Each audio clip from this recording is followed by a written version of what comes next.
Welcome, ladies and gentlemen, to episode 3 of the Interpretation Station with me, your humble host, Roland Pallaret. And what an episode we have in store for you today. So much better than the last two. For this episode 3, we have got a statement in French, so back to French, by Madame Anaïs Marin. And she is the special rapporteur on the human rights situation in Belarus. So this isn't going to be in Russian. If you think it's going to be in Russian, it's not. This is going to be in French. The lady in question is French speaking. And this was her report, I guess, that she delivered a couple of months ago, 10th of July 2020. I actually I think I did that very same meeting, if I'm not mistaken, here in Geneva. It was at the Human Rights Council, 44th session. It was notable, this statement, sort of a slightly unfortunate incident took place. So this is a remote statement. She did this from her home.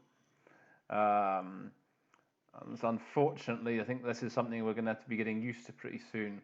Interpreting statements from people. Well, it's already happening in a big way. What with this whole COVID business, is that lots of these statements are being delivered. Lots of people are participating remotely from their homes, and obviously we know that the quality of the recordings, the quality of the statements is, well, hit and miss at best. This one's not too bad. I'm going to include the link in the description. If you click in the description, you'll find a link there for the original. Actually, the best way to do this, if you want to practice, is to click on the link to the original, then record yourself doing the interpretation of the original text, and then when you've finished, you watch my video, you go through it with me, I'll take you through all the sort of interesting points and so on. So I was going to just finish by saying it's rather unfortunate circumstances. As I say, she recorded this from this recording was provided to me by a colleague of mine.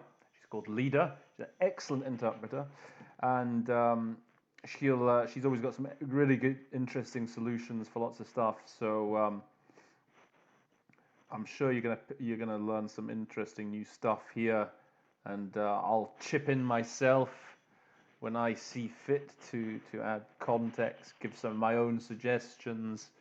So yeah, that's the best way of doing this. You record yourself first, and then compare your recording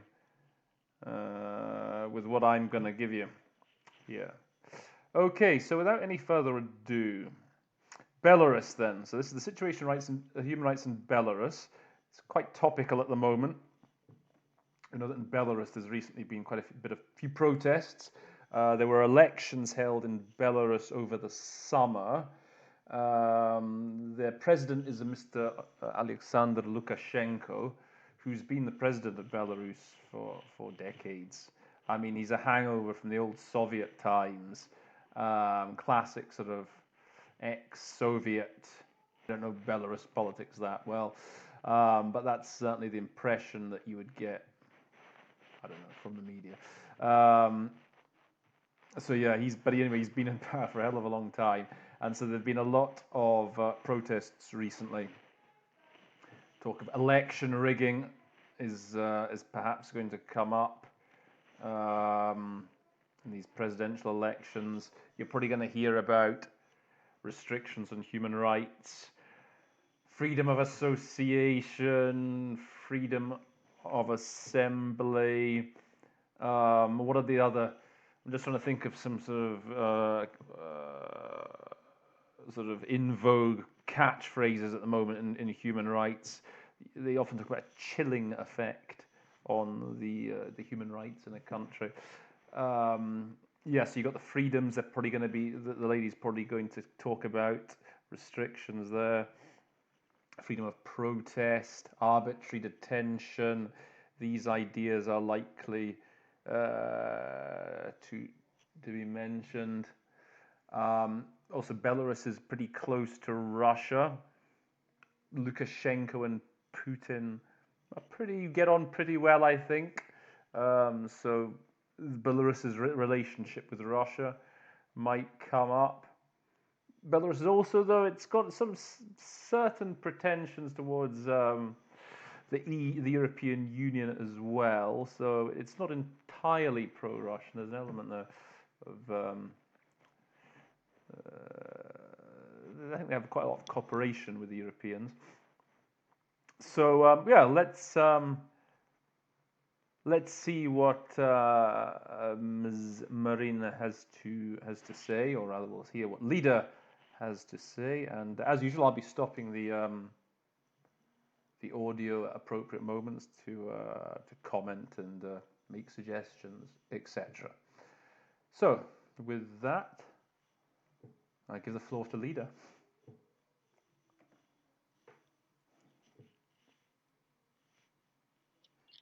Madam President, distinguished members of the Human Rights Council, Excellencies, ladies and gentlemen, I have the honor of presenting to you my second report on human rights in Belarus, covering the period from April 1st, 2019 to March 31st, 2022. I'm focusing in particular on economic, social, and cultural rights in accordance with the 2030 Agenda for Sustainable Development. Okay. So just a couple of things here, very standard sort of opening here. And this is a useful phrase. So Lida doesn't, she sort of paraphrases a bit. An état des lieux, either way, is an important expression in French. It's like it means like a stock take. It's used in a number of different contexts. If ever you move into an apartment in Switzerland, I don't know about in France, but certainly in Switzerland, when you come and you look around the apartment to make sure everything is as it should be, that there's nothing damaged or anything, that's called an état des lieux. So in this context, I think it's a stock take. And also one other thing to note here, les droits économiques, sociaux et culturels. Now you have two sort of packages of rights that it's handy to remember.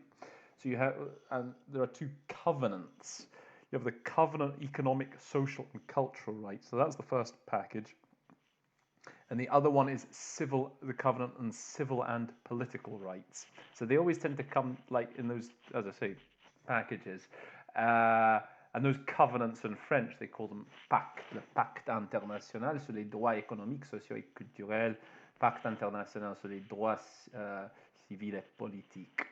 Okay. We know, of course, Agenda 2030 for sustainable development. All right, let's carry on. The government of Belarus continues not to recognize my mandate and refuses to cooperate with it. I hope that in the future it will reconsider, recognize the advantages that constructive engagement could have for the protection and promotion of all human rights for all. Okay, so this is just an interesting little aside. So actually, Belarus doesn't even recognize her mandate.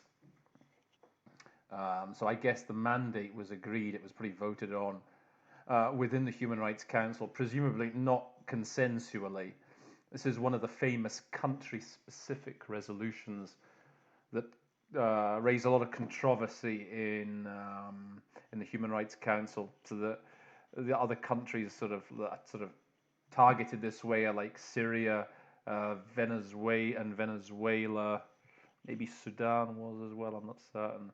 But yeah, Belarus does not pay any attention to this mandate. There's no visit. She does all her work on Belarus remotely. So I don't even know if she's allowed to enter the country. Okay, so she is. That's pretty straightforward. Okay, that paragraph.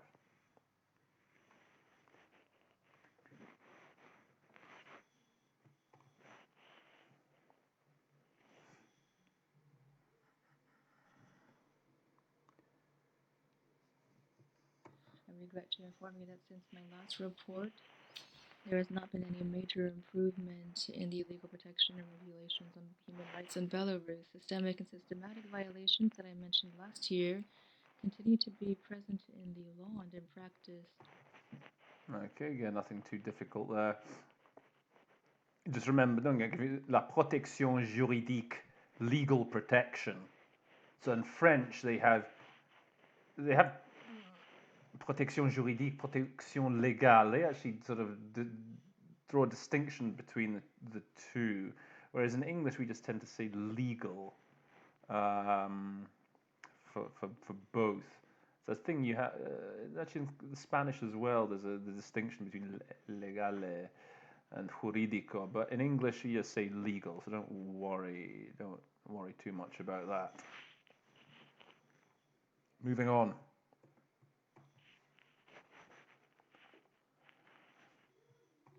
The rights enshrined in the International Covenant of Civil and Political Rights continue to be inadequately protected in Belarus. I have not seen any progress toward establishing a national human rights institution in Belarus, nor the adoption of an action plan on human rights. Okay, so this is a very nice word she uses here.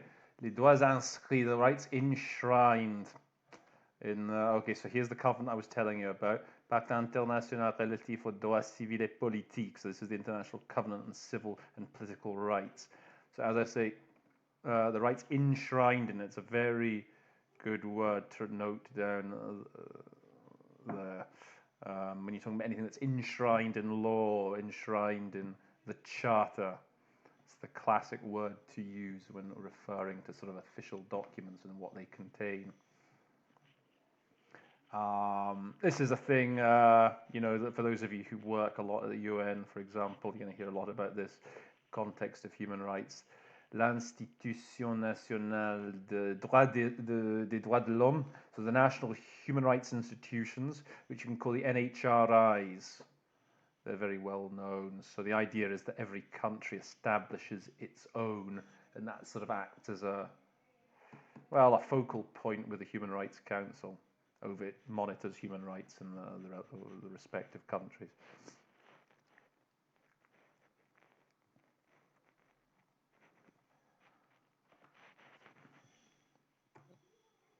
Improvement when it comes to the death penalty, which Belarus continues to impose and apply. Over the period concerned, 5 death sentences were handed down. At least 2 executions were carried out in Belarus. Okay, so here's the peine de la mort, the death penalty. Just here, au cours de la période en question. Okay, so she's the period in question, I think. You can say that in the reporting period, when they refer to a report, for example, and it covers a certain period of time, in English they'll often say the reporting period. And now, sans condamnation. Now let me just double check what she said there. Let's just see what she says. Last year continue to be I'm just going to play it through. Just wait. In practice, the rights enshrined in the International Covenant of Civil and Political Rights continue to be inadequately protected in Belarus. I have not seen any progress toward establishing a national human rights institution in Belarus, nor the adoption of an action plan on human rights. No improvement when it comes to the death penalty, which Belarus continues to impose and apply. Over the period concerned, 5 death sentences were handed down. At least 2 executions were. Okay, that's very good what she says there. Five death sentences were handed down, ont été prononcés, were handed down, were issued, were delivered. Handed down is very good. Yeah, I don't get. Sometimes when you hear condamnation, you might get tempted to start talking about condemnations. Avoid that. So yeah, like you said, five death sentences were handed down. That's very good. And then going on. Carried out in Belarus. As we speak, 2 young brothers recently condemned to death are sitting on death row. If they're not pardoned by the president, they will be executed. Okay, so then she does use condemned here. The 2 young brothers recently condemned. A sentence would probably have been better. Couloir de la mort, that's as she rightly says, death row. And this is, and then again, some interesting. So there's some interesting sort of legal jargon in this paragraph. Useful words if you're doing legal stuff. Gracier is pardoned, as leader rightly said. If they're not pardoned by the president, they will be executed. Yeah. All right. The government of Belarus has agreed to consider opening a debate on the death penalty. The time has come to go a step further and declare a moratorium on executions as a first step toward abolition. Okay, so this is standard practice in these countries that are considering scrapping the death penalty or abolishing the death penalty. The first stage is usually a moratorium, which essentially means that no death sentences are handed down. So they're still on the books, as it were, but the judges, whatever, agree not to actually issue any. And then this is it. Comme première étape vers l'abolition, as a first step towards abolition. Moving on.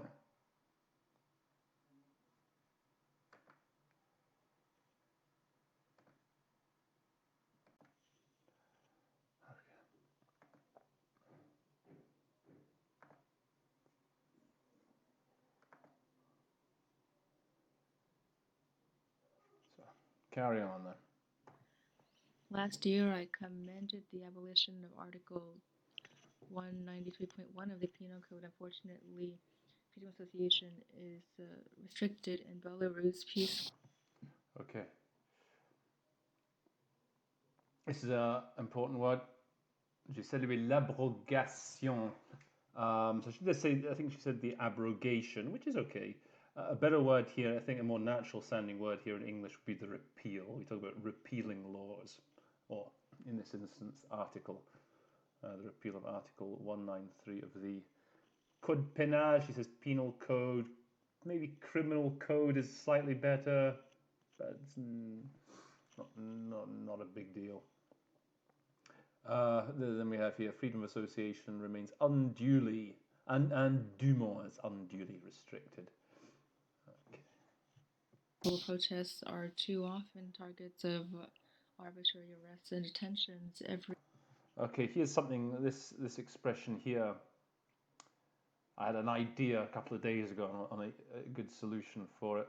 So, like she says, okay, peaceful protests are too often targeted for arrests and arbitrary detention. This expression font l'objet. Okay, so it occurred to me to fall foul of, because frequently it's used in a sort of negative connotation. Something bad happens to the peaceful protests. And so I thought, peaceful protests, they often fall foul of arrests and arbitrary detention. So if it comes up again, I'm going to see how it works, but just have a think about that one. Maybe it might come in useful. Let's go on. Every Sunday since February 2018, the citizens of Brest, for example, must pretend to be feeding pigeons in order to meet to peacefully show their opposition to the construction of a polluting factory in their city. If you do the original, this is a very tricky little bit, actually. I struggled with it. But as leader very rightly says, they basically have to pretend to be going to feed the pigeons in order to be able to hold a peaceful meeting against this l'usine polluant, the polluting factory in their town.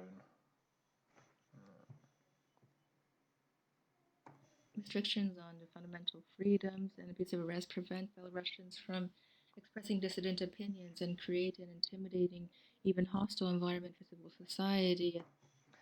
Okay. Word here. So, okay. Les opinions dissidentes. She says dissident opinions. Perhaps grammatically in English, maybe dissenting opinions for the adjective. Often it comes up more perhaps. It's the Russians that talk about, how the international community has it in for anyone who has a dissenting position, a dissenting view. dissident tends to be, I think, the noun, talking about person, dissenting opinions. So it's either way, it's a good word to know. And I had another idea here. Okay, intimidating environment, even hostile environment for civil society. Often in English, they talk about it has a chilling effect. I think, did I mention that earlier, maybe? For civil society. If you want to get really fancy, I mean, hostile's fine, but I'm waiting myself, actually, because I know they do like to use that expression, a chilling effect.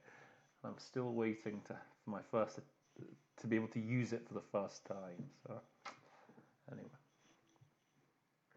the end of last year, parliamentary elections, and in December 2019, a wave of protests against increased integration with Russia triggered. Okay, increased integration here with Russia. So this is called, yeah, l'État d'Union. This is, okay, don't worry, this is still the same text as I was using before. It's just changed the format. Now I have to put my hands up here. I cheated a little bit here when I made that pause to look up this reference to l'État d'Union. Okay, I think it's a useful thing to know, actually. Yeah. Okay.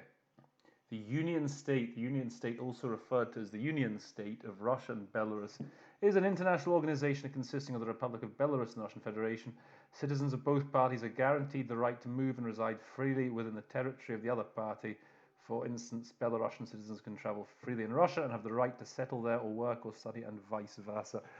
Must say, I didn't know about this. So this is like a really mini European Union, I guess, between Belarus and Russia. And I guess that there was talk of making that, integrating that further. So I guess that's what the protests were about. Provoquer des manifestations. Okay, so useful little thing to know about Belarus. Let's go back to Lida.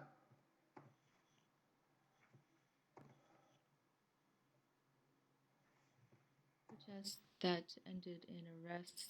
Hundreds of sentences were handed down under Article 23.34 of the Administrative Code, which limits peaceful assembly. Okay, again, some quite useful legalese jargon, if you want. See, these protests were marked by arrest.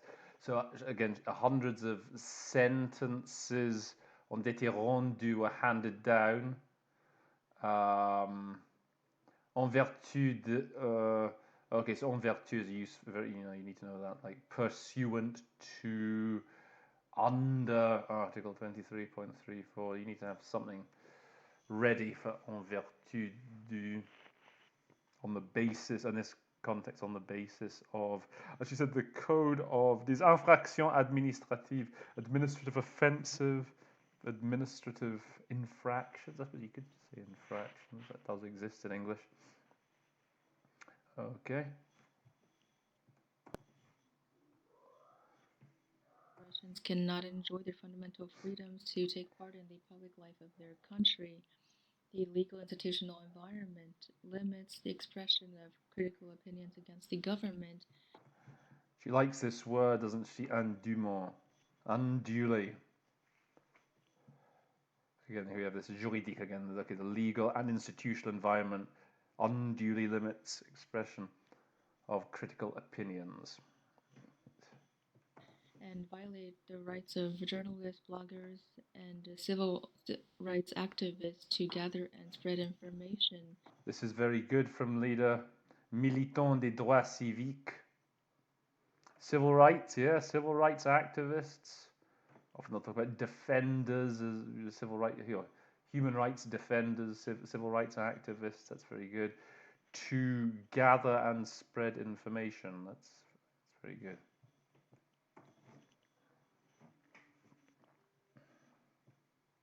Continued political persecution shows that these civil society actors are living in constant fear of retaliation.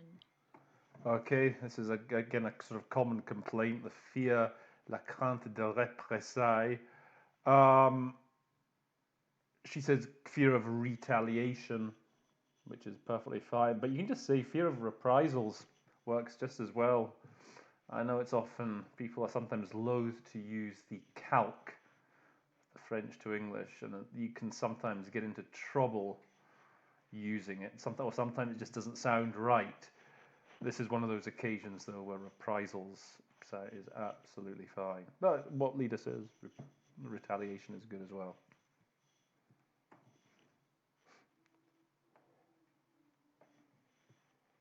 Madam President, allow me to list some of the restrictions to socioeconomic and cultural rights that I outline in my report. When it comes to persons with disabilities, I'm pleased that there is a bill aiming at protecting them. Okay, I'm just going to go back here. So, la jouissance des droits socio-économiques culturels. So you talk about, this is, if you've been working for a while in this, you're going to know that word, the enjoyment of rights. That's what it is. You enjoy rights or you exercise rights. They're the sort of two verbs that go with rights, okay? Enjoyment or exercise.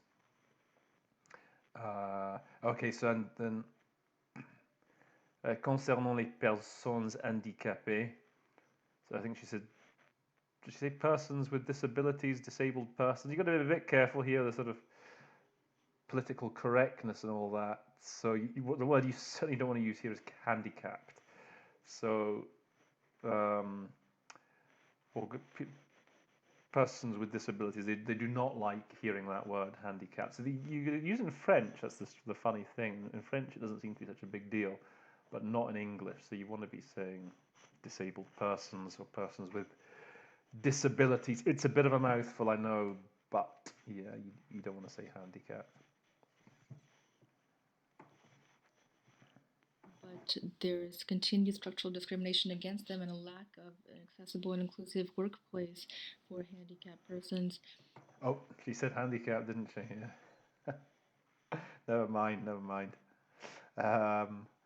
Other than that, okay, l'élaboration d'un projet de loi. So, the development, the drawing up of a draft law, you would say. And then all the rest was good. As I say, probably don't want to be saying handicapped. Let's go on to the next point that she makes. Discrimination continues as well when it comes to persons living with HIV. Again, we're getting into sort of a politically correct minefield here. You got to watch how you go. So what she said is very good. Just people living with HIV, spot on. I know in the old days we used to talk about HIV sufferers. That word doesn't seem to go down well anymore. Talk about sufferers of whatever disease it may be. So I think that is the set phrase here. People living with HIV. All right. Has made some progress in fighting HIV, but these improvements have not always been in keeping with these obligations when it comes to human rights. Without an appropriate awareness-raising policy and anti-discrimination laws, persons with HIV and their families continue to suffer stigmatization. All right, so this is good. This is all very good. A couple of small things here, just a couple of suggestions. This conforme aux obligations. You just need to have a few different solutions here. In step with, in line with, in keeping with. I like consistent with. That often works for me. And then, okay, so she talks about sensibilisation. That's a word you need to know. She talks about awareness raising, which is very good. A quicker solution, though, is outreach. Trips off the tongue much faster. I think she's going quite rapidly here. So in the absence of appropriate outreach policies. So one or the other, but I personally find that outreach is better. Sensitization also, in theory, you could get away with, I think. Now I think about it. a lack of access to medical care and for those in detention, including minors, especially troubling. I've heard reports of Okay. Personnes privées de leur liberté. So persons, people in detention. That's a very good solution for those four words. Privées de leur liberté. Just in detention. I guess you could say in prison as well. Le sort. Okay, she skips le sort, but yeah, the plight. That's always a good word I find to use. The plight of children in detention is very troubling. It depends. That le sort, it can depend on the context. Sometimes it is. Talk about le sort des personnes disparues. That's in that context they sort of talk about the whereabouts of. But yeah, here a plight is a good solution.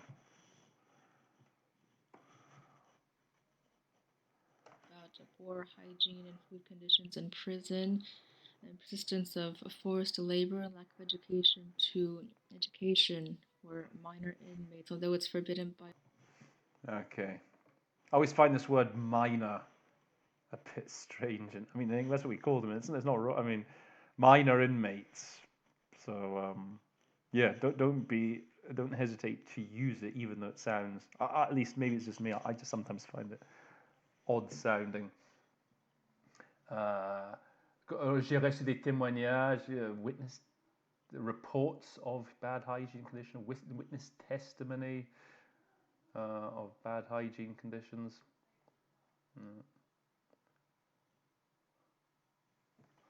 Juveniles for minors as well, I wonder. That's one you could maybe get away with for juveniles. Adolescents. Maybe. Let's go on. Law. Forced labor continues to be systematically imposed in Belarus, and not only against prisoners, but also against vulnerable populations such as students, administrative employees of state companies, members of the armed forces. When it comes to the rights. Okay. Son interdiction en droit. Even though it's banned, even though it's outlawed, is perhaps the best, quickest way of doing that. Even though it's outlawed. Prohibition is maybe a sort of like for like. Despite its prohibition in law, it would be a sort of mirror, sort of like for like rendering. But perhaps the quickest way would be, despite being outlawed, le recours au travail forcé, the use of forced labor, or just, I think she just says forced labor continues to be systematic. You don't even need to use le recours or. And then we hear, okay, who it targets. Employés des administrations, des entreprises, so public. Seems that they target public sector employees, by the sounds of it. Army conscripts.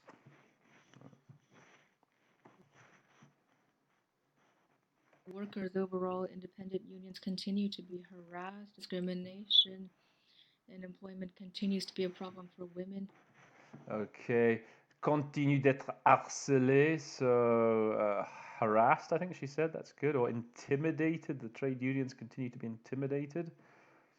And then I think this la discrimination à l'emploi. I think that's workplace discrimination. I think that's what she's referring to here. Workplace discrimination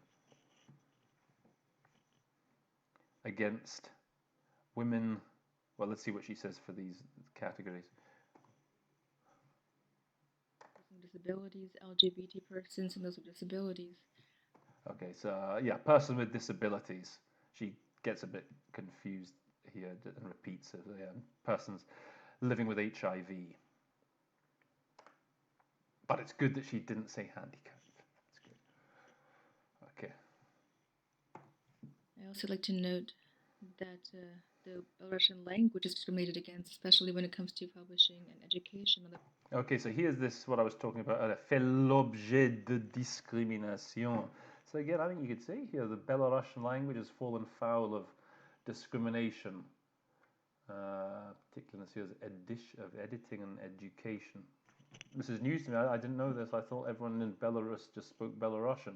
I mean, I know a lot of them speak Russian, but I didn't realize that the Belarusian language had fallen foul of discrimination. There you go. Belarusian is an official language of Belarus. Speakers of Belarusian are a minority, and their rights to study and speak their native language are often trampled upon. Okay. God, just a couple of little things. Leur langue maternelle, okay, it says native tongue, native language, mother tongue. English is perhaps the most obvious. Bafoué is a useful word to know. So she says those rights have been trampled on or flouted. What else can you really to do to rights that's really bad? You say eviscerated, perhaps, maybe. Let's go on.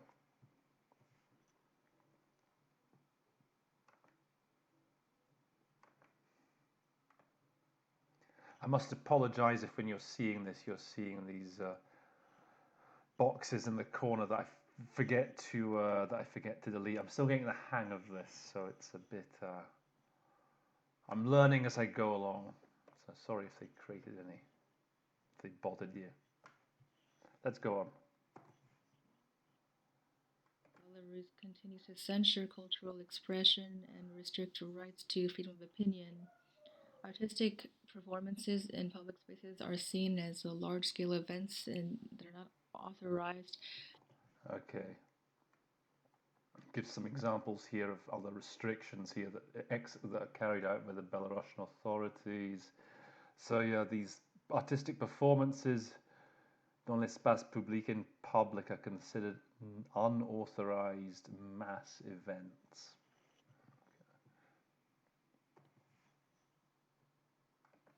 Singing religious songs in public also requires prior authorization, which is given in a selective way. There are many homophobic statements made by officials. Your Excellencies, I regret to add that since... Okay. As I say, singing so religious songs outside requires prior authorization, like as she said, which are accordé. A good word for accordé is granted. Look at she says, I think she said given, which is fine. So a good word for accorder quelque chose à quelqu'un, to grant them.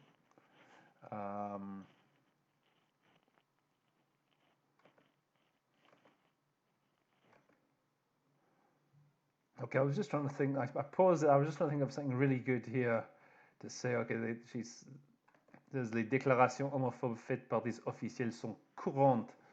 So homophobic statements by officials are, and I was just thinking for something good for courant.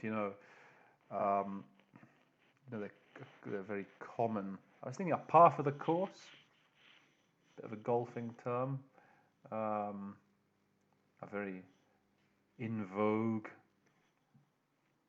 What did the leader actually say? It's interesting to see, perhaps, what she said.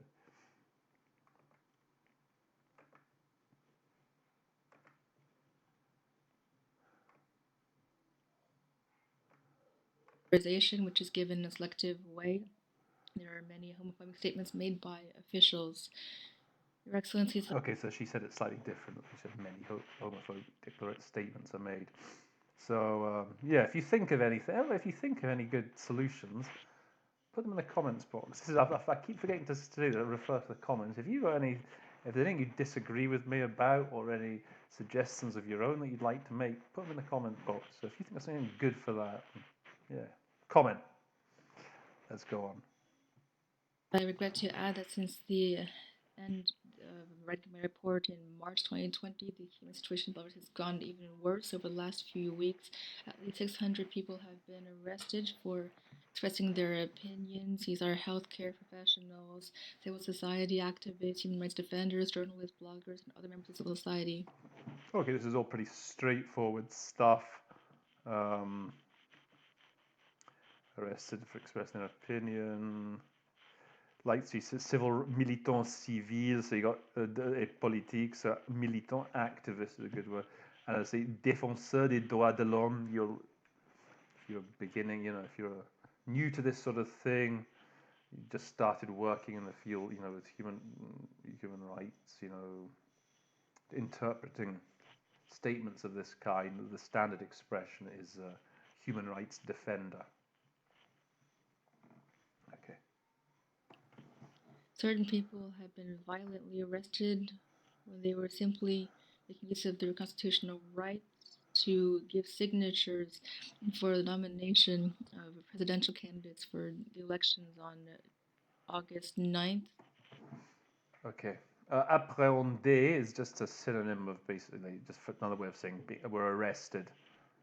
And so what I was saying earlier about leur droit constitutionnel, okay, what the verb in English that we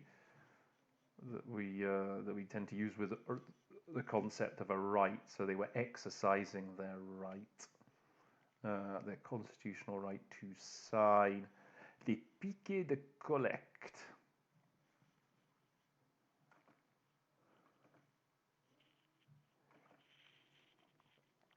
Okay, so I had to try and cheat again a bit here.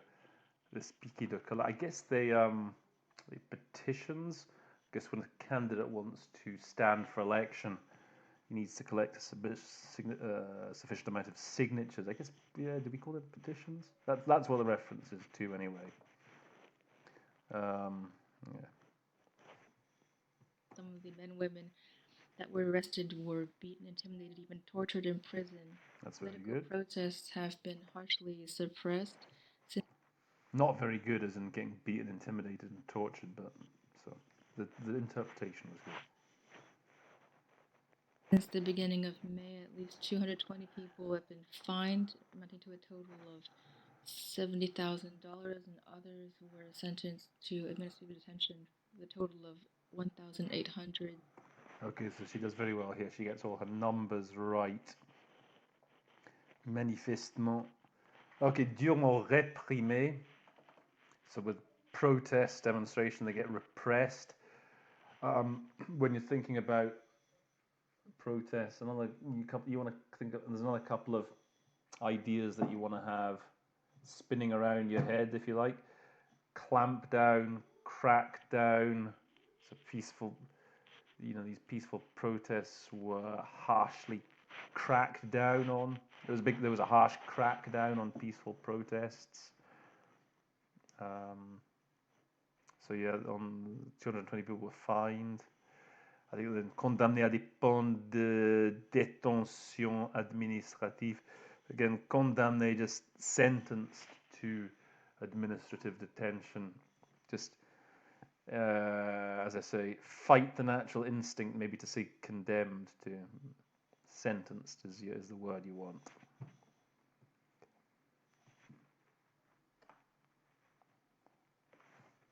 Days. The approach of the government toward peaceful protesters and journalists has become more violent and abusive. Restricting fundamental freedoms and civil and political rights is a particularly serious violation of human rights leading up to an election, an electoral. Okay, a couple of interesting words here, a couple of useful words here. Okay, government's approach to peaceful protest, journalists qui tentent de faire leur travail, who are just doing their job. It's becoming increasingly violent and abusive. Okay, restricting fundamental freedoms, civil, political rights. Okay, une atteinte particulièrement grave aux droits de l'homme. I may have mentioned this in a previous video, this atteinte. So often when they talk about human rights, they'll talk about human rights violations and abuses. Okay, so she says violation for atteinte, which is 100% fine. But you can also, if you want to just, so as not to always say violation, because that is the one that you're naturally going to be drawn to. I sometimes, when I hear atteinte, I've started saying abuse. It's a particularly grave abuse of human rights. And this word, if you're again a sort of beginning here, you might not immediately know this. Un scrutin is just a synonym for an election. You hear it quite a bit, scrutin.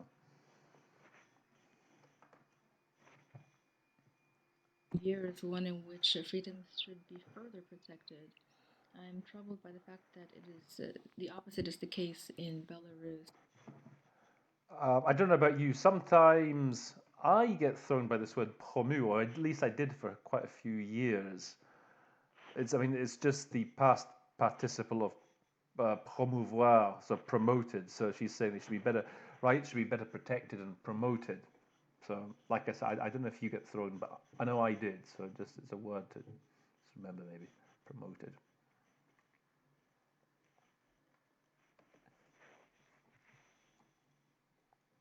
This is why I believe, Madam President, that international surveillance in the form of the Human Rights Council and special procedures ought to continue. A couple of things here in this starting this paragraph. Now, I seem, as I say, I recall she does speak quite a good clip. So this Madame la Présidente, I would feel free to just leave it out. Like I say, I often take those moments when they say Madame Président or Monsieur Président as just a moment just to take a breather. I just leave it out and sort of recompose myself and then before starting again. La surveillance internationale. She uses the calque in English here, surveillance. Don't know if it's quite the right word in this context. I would prefer monitoring. I think, you talk about election, okay, human rights, special procedure. I think the idea is more monitoring. Surveillance is a slightly different, at least in English, a slightly different concept, isn't it? Like with CCTVs, the right to privacy and all that. So I'd just stick to monitoring for that. Together with other mandate holders, I have publicly called on the government of Belarus to stop silencing members of civil society. Okay. Special procedures mandate holders, this expression here. So this is this UN these posts that the UN has created, the Human Rights Council has created mandate holders. They get special mandates. So this lady's special mandate is the human rights situation in Belarus. There are many of them, and they're called, special procedures. Again, I think they're quite a divisive notion, quite a divisive concept. But again, if you've worked in these meetings before, you'll know exactly what they are. But if you're new to it, you might not know it, and it's something that you should know. Special procedures mandate holders. So she's exhorté le gouvernement, maybe urge the government not to silence members of civil society that, okay, she skipped, leader skipped, qui le dérange, that bother them, that, what else could we say, that disturb them,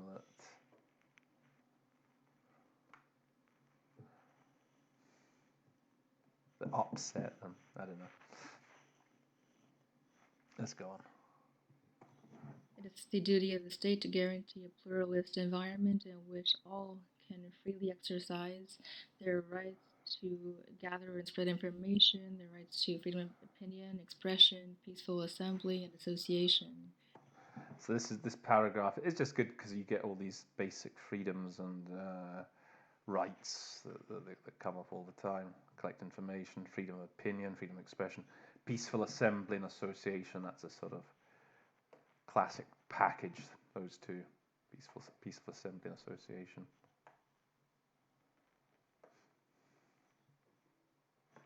So last paragraph then. By increasing visibility for systemic problems and violations of fundamental rights in Belarus.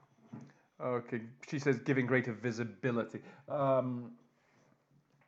I often talk about raising the profile. I like when I talk here about the visibility. I think they also talk about lisibility with an L. So anyway, the profile, raise the profile. But I mean, what she says is fine. Talking about giving greater visibility. I like to raise the profile. My mandate gives civil society the right to have their voice heard. I'd like to hear what the government plans to do for its part to guarantee tangible long-term progress when it comes to protecting and promoting human rights. Until then, I can only recommend the mandate be continued. Thank you for your attention. Okay, that's a very good conclusion there that Leader gives us. Anything here that's worth hearing yet? Given that, so my mandate gives members of civil society the possibility to d'être entendu, to have their voice heard. So you might want to add that, in English, maybe it sounds a bit nicer in English, to have their voice heard. She'd like to know what the government intends to do for its part to guarantee tangible progress. And just one last little thing here. Le mandat soit renouvelé. So they tend to talk about mandate being extended as opposed to continued. Extended or renewed. Extended or renewed sounds a little bit nicer than continued. Okay. So, I hope you got some. You learned a few things there. So, just to conclude, if I had to choose some sort of highlights from that statement that I'd really make a point of noting down that would help you in the future doing statements like this.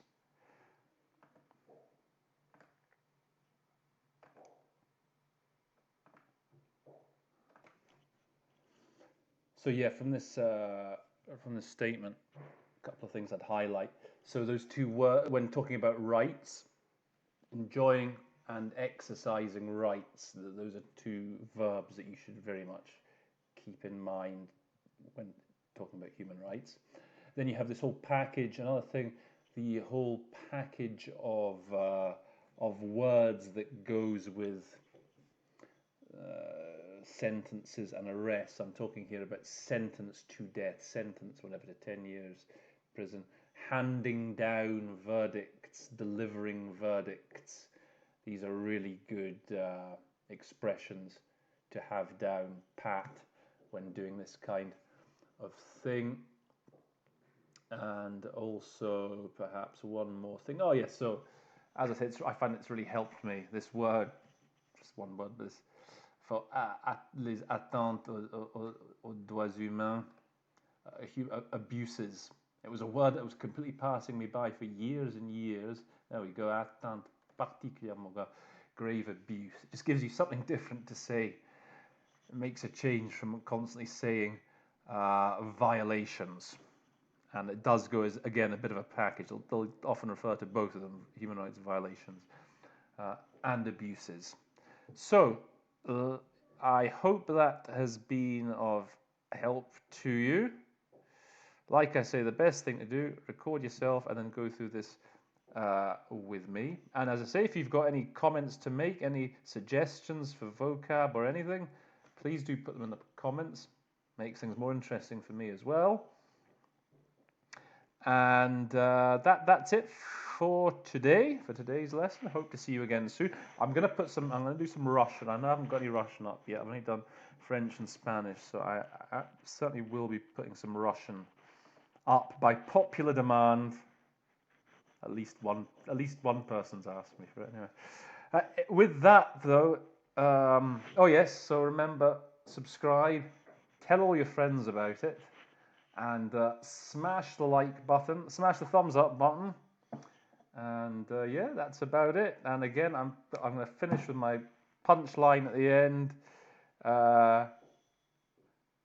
Ride the language train, tickets are free when you get off at the interpretation station. Goodbye and thank you.